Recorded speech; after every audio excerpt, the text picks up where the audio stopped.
নমস্কার বন্ধুরা, সবাইকে জানাই শুভ সকাল। আর সবার দিনটা খুব ভালো কাটুক। আর আমি সকাল সকাল একটা ব্লগ নিয়ে তোমাদের সামনে চলে এসেছি। তো আমি এখন শাড়ি পুরো রেডি হয়ে গেছি ডিউটিতে যাব বলে। তা আজকে একদম মন চাচ্ছে না ডিউটিতে যেতে, তবুও তো যেতেই হবে, না গেলে তো আমরা না খেয়েই মরে যাব, এরকমই অবস্থা। তো যাব কি করে দেখো, তোমাদের দেখাই। এই যে ছেলেটার খুব জ্বর, কালকেও জলপটি দিয়েছি, তো আজকেও ভীষণ জ্বর গায়ে। এই অবস্থায় আমাকে ফেলে রেখে যেতে হচ্ছে ডিউটিতে। মাথাটা খুব যন্ত্রণা দিচ্ছে, মাথাটা একটুখানি ম্যাসেজ করে দিলাম। তো এখন এই অবস্থায় যেতে মন চাচ্ছে না, তবু আমার এখন যেতেই হবে, কিছু করার নেই। কারণ দুদিন ছুটি করেছিলাম, তো তখন খুব অশান্তি হয়েছিল, তো সেই কারণে আমাকে এখন ডিউটিতে যেতেই হচ্ছে।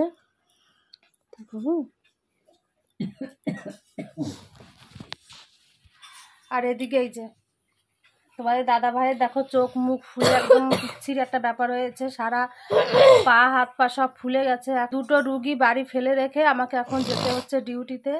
তোমরাই বলো এখন আমি কি করব। আর আমার ছেলেটা বারবার করে তাকাচ্ছে আমার দিকে, যেতে না বলছে ডিউটিতে, তবু আমাকে যেতে হবে। এখন আমারই এখন ভীষণ কান্না পেয়ে যাচ্ছে ওকে ফেলে রেখে যেতে। দুজন কিভাবে শুয়ে আছে দেখলে আমারই নিজের খারাপ লাগছে, এত তা কি বলবো। দেখো দুজন তাকিয়ে আছে আমার দিকে, যাতে আমি এখন ডিউটিতে না যাই।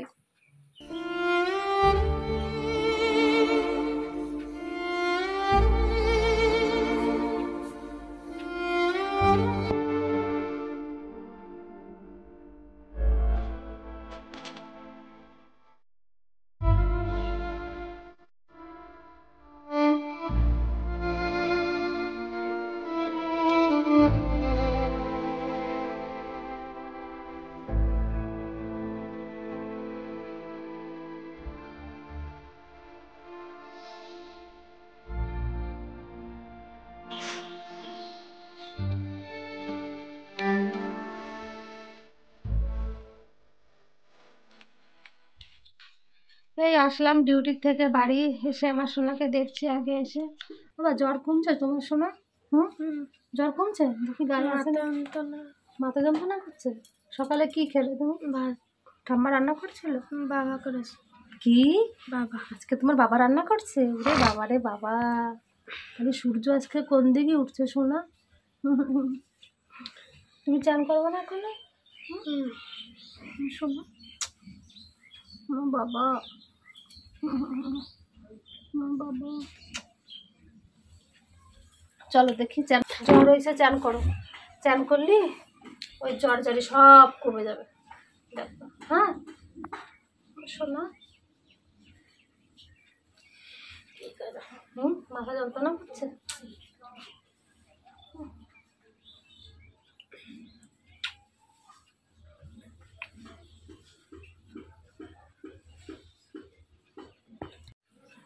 তোমার কি অবস্থা বলো, তুমি কেমন আছো? সব রোগের কারখানা, বাড়ি একটা হসপিটাল তৈরি করতে হবে আমার। এদিকে মাথা যন্ত্রণায় মাথা ফেটে যাচ্ছে, আর ওদিকে ছেলের জ্বর, কোন দিকে আমি এখন সামাল দেবো জানি না। তো তুমি বলে রান্না বান্না করছো, তো এই অবস্থায় কি করে রান্না করলে? হ্যাঁ আলুর দম দেখো না, নবরত্ন তেল দিয়ে দিয়ে মাথায় এনে দিদি, কমে নাকি দিদি এনে শিরা টেরা ফুলে গেছে মাথায়। এই আসলাম বাড়ি, একটু বসে নিই অন্তত 2 মিনিট, তারপরে দিচ্ছি। কি কষ্ট করে বাড়ি আসলাম বলো দিনি, শাড়ি ছেড়ে নি তারপরে দিচ্ছি।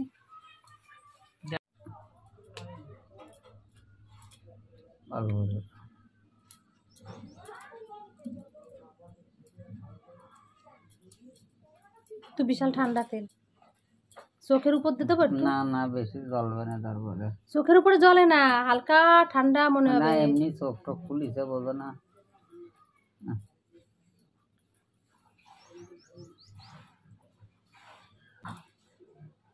বেশি দিতে হবে না। ছেলেটা একটু তেল দেবো, নবরত্ন তেল, ওরা একটু দিয়ে স্নান করাই দেবো। খালি এক পাশে না, 2 পাশে দাও।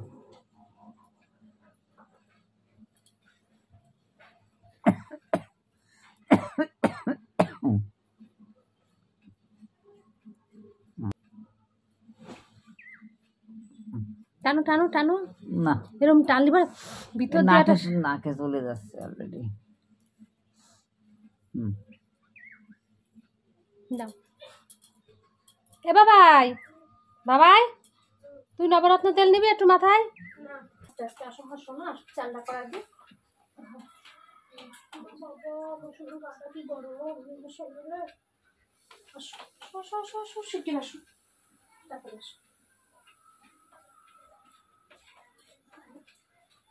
বাবারে আমি পারি, বাবারে আমি পড়ে যাচ্ছি গো। দেখি দাঁড়া, আমি পড়ে যাচ্ছি তো দেখ। তুই কি ছোট আছিস?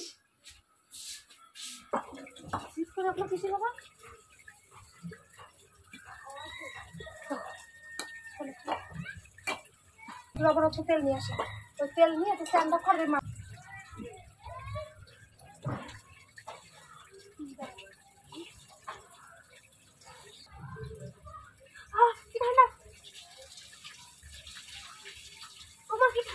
ঠান্ডা লাগবে তো একটুখানি, গাটা গরম না? আজকে 3-4 দিন ধরে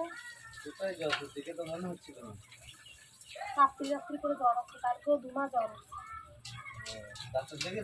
এই যাবো নিয়ে এখন ডাক্তারের কাছে।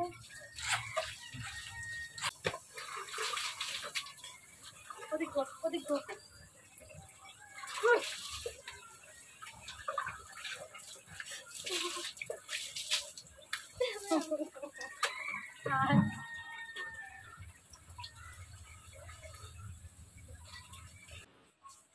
দেখো আমার কপাল, এই বাড়ি আসলাম তো দেখলে তোমরা সবাই। তো এখন আবার এই ছেলেকে নিয়ে ডাক্তারের কাছে যাচ্ছি। ওর এই 3-4 দিন ধরে সমানে জ্বর হচ্ছে, ওষুধ খাচ্ছে, আবার একটু কম পড়ছে, আবার জ্বরটা এসে যাচ্ছে। তো সেই কারণে এখন ডাক্তারের কাছে নিয়ে যাচ্ছি বেশি বাড়াবাড়ি হওয়ার আগে। তো চলো, রেডি হয়ে গেছি এখন আমি। এই যে আমার ছেলেও রেডি হয়ে গেছে। আর মাথাটা খুব যন্ত্রণা করছে, মাথাটায় কি হয়েছে কি জানি, সেটার জন্য ডাক্তারের কাছে বলে ওষুধ নিয়ে আসতে হবে। তো চলো আমি একটু ছেলেকে ডাক্তার দেখিয়ে নিয়ে আসি, এখন আবার বন্ধ হয়ে যাবে ডাক্তারখানা।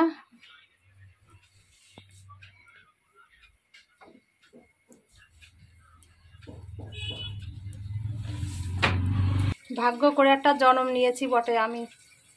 এ জীবন যেন কারুর, এরকম জীবন যেন কারুর জীবনে না আসে। আমার যা জীবনে ঝড় বৃষ্টি আসছে, কারুর জীবনে যেন এরকম কখনো না আসে। আমি ঠাকুরের কাছে সেটাই প্রার্থনা করি।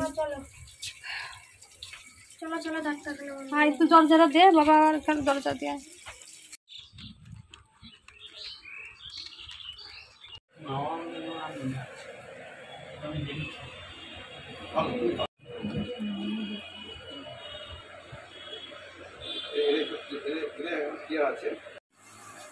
ওরে বাবা রে বাবা, বাপ ছেলে পাল্লা দিয়ে ওষুধ খাচ্ছে এখনো। আমার এখন মনে হয় জীবনটা রাস্তাঘাটে বেরিয়ে যাবে, আমি আর পাচ্ছি না। ভগবান, এত কষ্ট একটা মানুষের উপর, এত কষ্ট, এত প্রেশার। আজকে তো যে হাঁটাহাঁটি করেছি, পা খুব যন্ত্রণা দিচ্ছে। আর তোমাদের দাদাভাই বিশেষ করে আজকে একটু রান্না করেছিল বলে বাঁচতে পারছি, আর না হলে আজকে সত্যিই মরে যেতাম আমি। তো তোমাদের দাদাভাই দেখো কি কি রান্না করেছে। কি রান্না করেছে মানে শুধু আলুর দম করেছে আর ভাত রান্না করেছে, তোমাদের দেখাই। এই দেখো এখানে এই যে আলুর দম রান্না করেছে আর ভাত করেছে শুধু। আমি ডাক্তার দেখিয়ে বাড়ি আসার সময় ছেলের জন্য 1 প্যাকেট বিরিয়ানি কিনেছিলাম, তো সেটা এখন খাচ্ছে। ও একটু বিরিয়ানি খেতে পছন্দ করে, তো সেই কারণে আনা। তো ওর জন্য বিরিয়ানি নিয়ে আসলাম। কেন, মুখে তো জোড়ো গাল, তো খেতে যাচ্ছে না কিছু। তো বলছে মা একটু বিরিয়ানি নাও না আমার জন্য। তো সেই কারণে একটু বিরিয়ানি কিনে নিয়ে আসলাম, যে বিরিয়ানিটা খেতে পছন্দ করে, যদি কটা ভাত খায় আর কি, তাই নিয়ে আসলাম কিনে। তা ও এখন ওগুলো খাচ্ছে, তোমাদের দাদাভাই ভাত খাচ্ছে, আর আমারও খিদে পেয়ে গেছে এখন। তো আমি এখন কটা ভাত খাবো। দুপুরবেলা খাওয়া দাওয়ার পর তো আজকে আর শুতে পারিনি, অনেকটা দেরি হয়ে গেছিল, জল আসার টাইম হয়ে গেছিল, তো সেই কারণে আর ঘুমোতে পারিনি। তো এদিকে আমাদের পাশে একটা মাসি, সে বলছে নাকি তোমার দাদাভাইয়ের তো এরকমভাবে পা ফুলেছে, তো সেই মাসিটা বলছে স্বর্ণলতা পাতা নাকি বেঁধে দিলে পায়ে পা ফোলাটা কমে যায়। তো যে যা বলে, তো তোমরা তো জানো সব প্রথম থেকেই সেটাই মেনে আসছি আর করেও আসছি। তো কোনো উপকার পাচ্ছি না, জানি না এটাতে কি হবে। তো আমার শাশুড়ি মা এখন এখানে বেঁধে দিচ্ছে স্বর্ণলতা গাছটা। তো এটা এক নিঃশ্বাসে বাঁধতে হবে তাই বলেছে আর কি।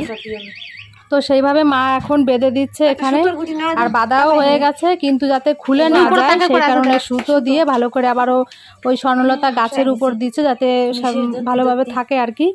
সেই কারণে মা এখন সুতো দিয়ে বেঁধে দিচ্ছে। আর পাগুলো তোমাদের দাদাভাইয়ের ফুলেছে এমনভাবে, শুধু পা নয়, এখন সর্বদেহই মোটামুটি ফুলে গেছে।